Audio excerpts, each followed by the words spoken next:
ces enfants-là, laisse-moi te dire, un jour il va chercher ces Alléluia. Gloire au Seigneur. Dieu agit souvent à travers ces enfants-là. Dieu le bénit. Amen. N'abandonne pas tes enfants pour dire, ton père t'a abandonné, moi aussi. Non, continue. Amen. Et Yes. ce jour-là, il y avait une forte pluie. À l'époque, le quartier où nous habitions, il n'y avait pas d'électricité, il n'y avait pas d'eau, ainsi de suite. Mais il y avait beaucoup d'arbres. Et il y avait une forte pluie qui s'annonçait. Il y avait des éclairs. Et là où j'étais en train de pleurer. J'ai dit, Seigneur, quelle vie ça? Ça, c'est quelle vie? Et quand le sommeil m'a pris, j'ai entendu dans mon oreille. Et je même écrit dans mon oreille, j'entends quelqu'un me dire, c'est que je ferai dans ta vie, l'œil de l'homme n'a jamais vu, l'oreille n'a jamais vu.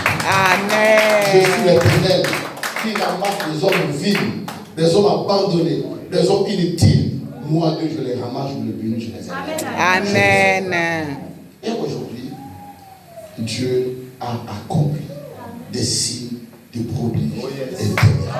Amen. Amen. Amen. Amen. Amen. Nous qui étions inutiles, sans valeur, mais Dieu a accompli de merveilles. Dieu a accompli des choses de miracles. Et pour dire à quelqu'un ce soir, ce matin, ne te décourage jamais. Amen. Ne te décourage jamais. Alléluia. L'échec ne veut pas dire que Dieu t'a abandonné. Ton échec ne veut pas dire que Dieu t'absente. Ce que tu vis, ne crois pas que Dieu n'est pas avec toi. Même si tu es malade, même si tu n'as pas de travail, tu n'as pas de papier, sache-le que Dieu ne t'a pas Abandonné. Amen.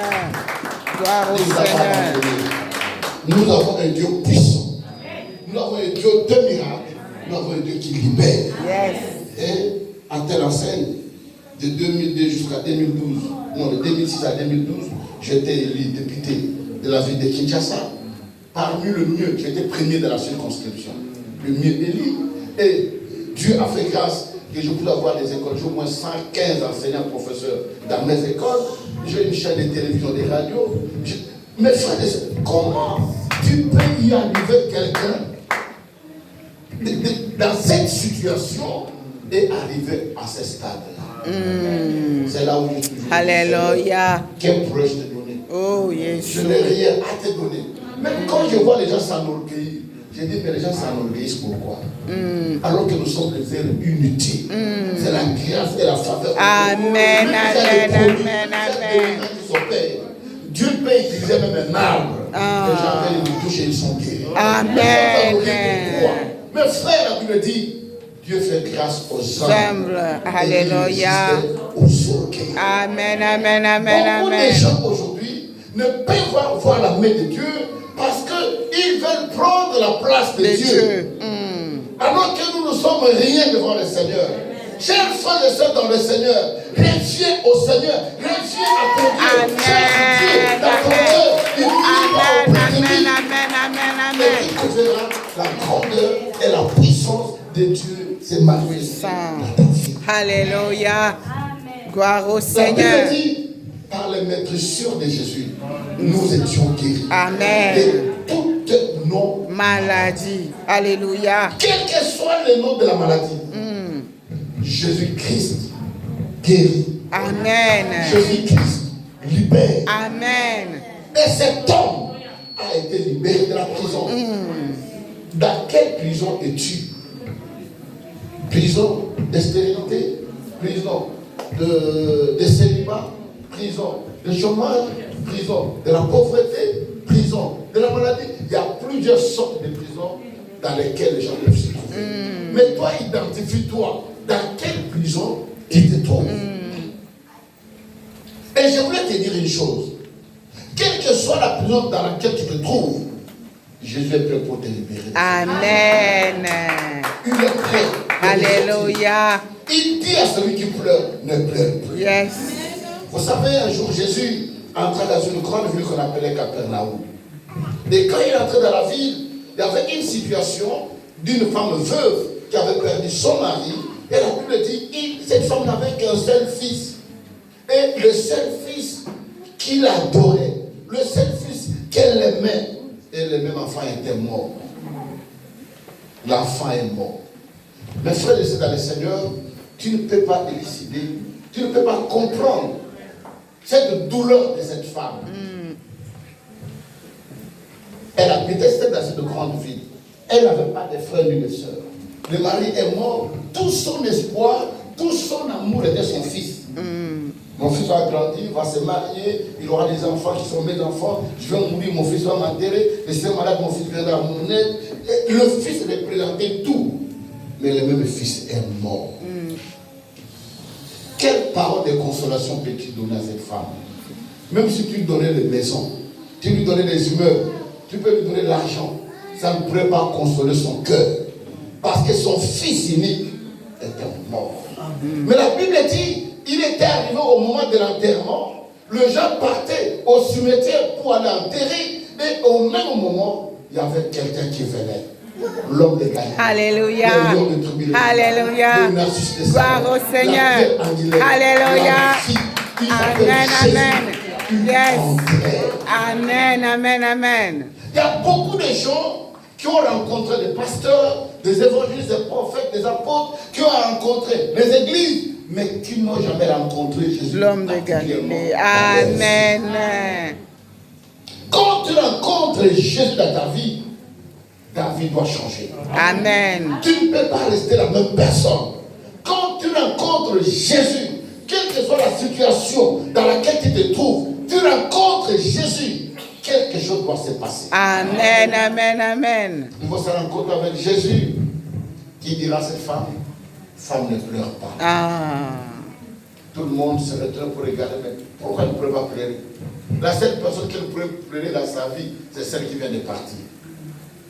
Et il regarde ceux qui portaient le cercueil, déposer le cercueil. Alléluia. Il déposait le cercueil, il s'approchait et dit, jeune homme, lève-toi. L'homme qui était mort, tu ressuscites. Amen. Je veux que ce matin, ce qui était mort à toi ressuscite. Amen. Je veux que ce matin, ce qui était lié, que les chaînes soient brisées. Amen, amen. Que les Seigneur de Seigneur puissent te toucher. Peut-être qu'il y a un mari de nuit qui est en toi. Il y a une puissance de mari de nuit. Je me rappelle que j'étais en Suisse. La première église que j'ai faite en Europe, c'était en 1999. Je fais une campagne à Genève et puis on a commencé l'église à Genève.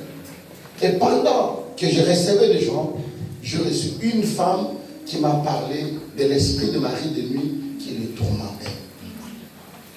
Elle me dit un jour, dit, pasteur, quand un homme s'approche de moi, même la nuit, il vient dormir chez moi, il sera tabassé par les esprits. Et quand je dors, le matin, je me réveille, je regarde mon corps, ça définit complètement comme une femme qui a été avec un homme, alors que je dors seul. Et rien ne marche dans ma vie. Parce que quand tu es habité, par exemple, d'un mari de nuit, il te bloque les finances. Il bloque tout dans ta vie. Même ta santé ne pourrait pas prospérer. Tu seras haï par les gens gratuitement. Même les gens que tu as aidés vont t'haïr. Parce que le mari de nuit va faire de toute son influence pour repousser tous ceux qui peuvent t'aider. Tous ceux qui peuvent venir à ton secours, le mari de nuit les chasse. Et pendant qu'on est en train de prier, j'ordonne la prière, l'esprit commence à parler. Je ne sors pas, je ne sors pas, je ne sors pas. Qui es-tu? L'esprit de Marie de nuit était qui? Son propre père. Mais je me dis, pourquoi tu me sors? C'est ma fille, c'est ma femme. Tu me sors pour que j'aille où? Je dois rester ici dans ce corps. Mais frères et sœurs dans le Seigneur, il y a des gens qui pensent que les démons n'existent pas. Il y a des gens qui pensent que les liens de point démoniaque n'existaient pas. Mais je te les conjure, pendant les 31 ans de mon ministère, je parcourus 64 pays à travers le monde. J'ai organisé des grandes campagnes dans des stades, dans plus de 20 stades de football. J'ai vécu, j'ai vu des gens possédés, liés, les gens complètement intelligents, mais rien ne va dans la vie. Rien. Il a tous les diplômes, il a toutes les capacités, mais rien ne va parce qu'il est assujetti par les puissants des ténèbres qui les lient et il ne peut pas s'en sortir. Il peut faire le commerce, les gens viendront endetter mais il ne faut pas payer.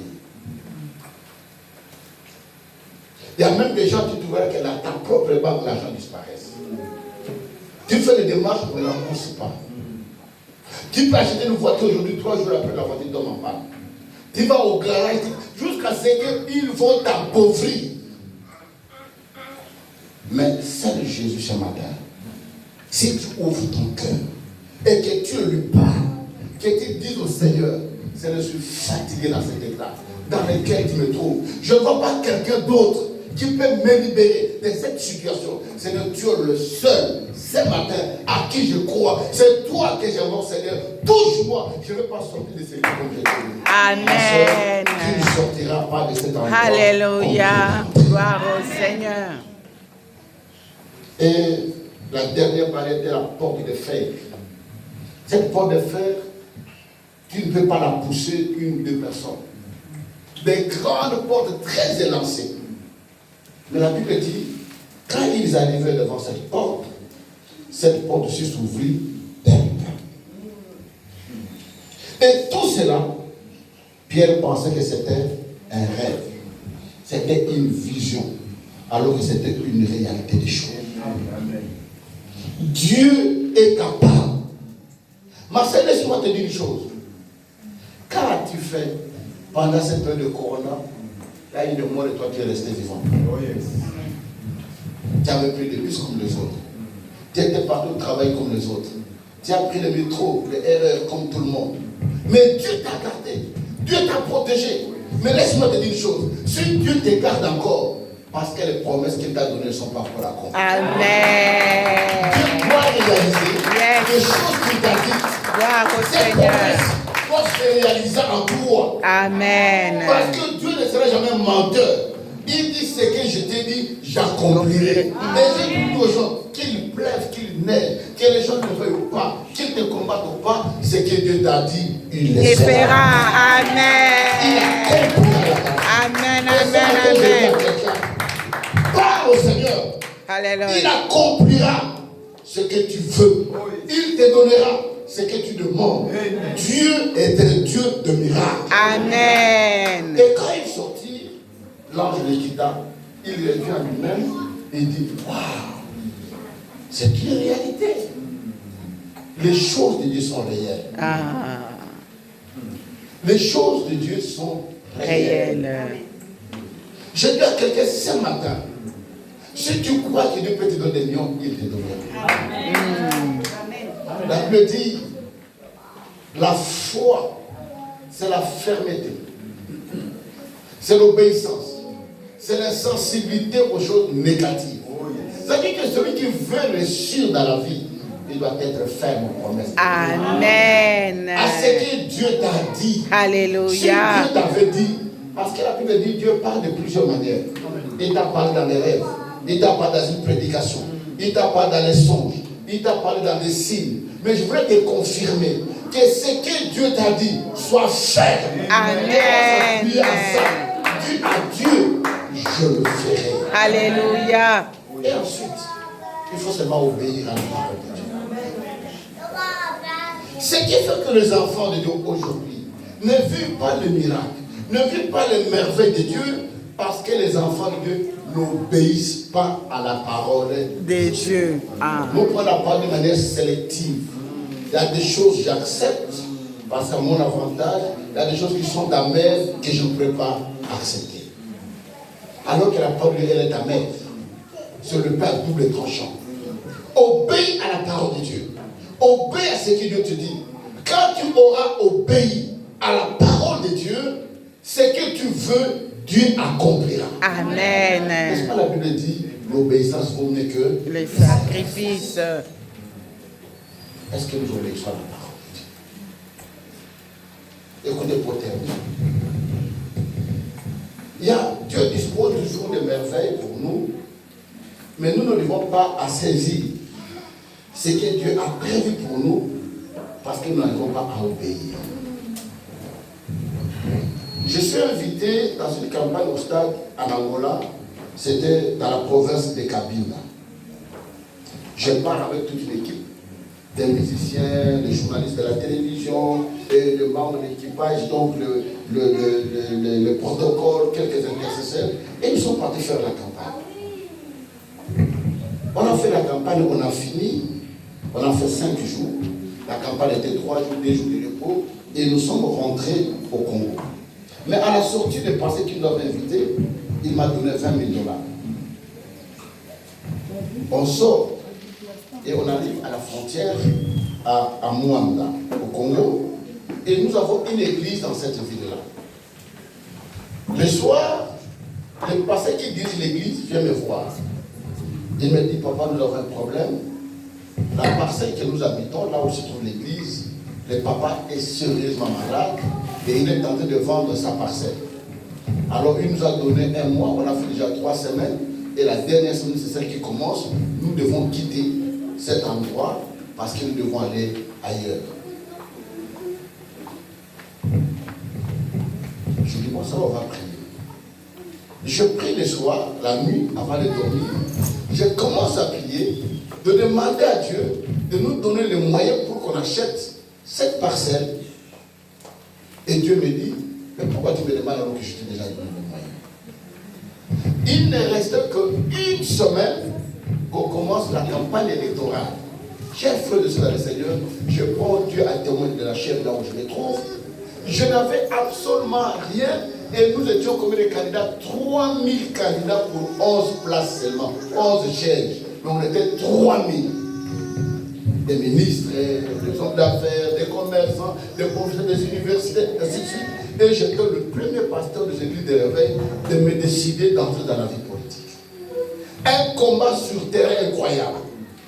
Mais l'argent qu'on m'avait donné, je me suis dit, cet argent, je vais l'utiliser pour préparer la campagne électorale. Le peu que j'ai, je vais me lancer dans la campagne.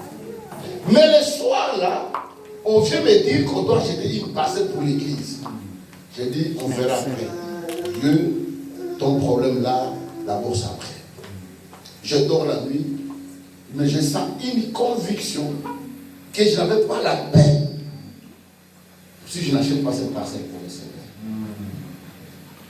Le matin, le pasteur est arrivé, on a parlé avec lui, il dit, il va encore vers 20 000.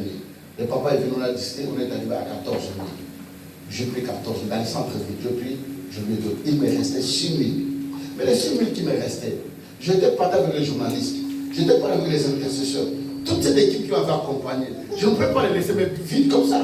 Il faut que je fasse quelque chose pour eux. Alors je leur ai parlé, j'ai pris 3 000, 1 000 j'ai donné aux journalistes, 1 000 aux intercesseurs, 1 000 j'ai donné, il me restait que $3 000 pour rentrer à Kinshasa. Mais une nuit,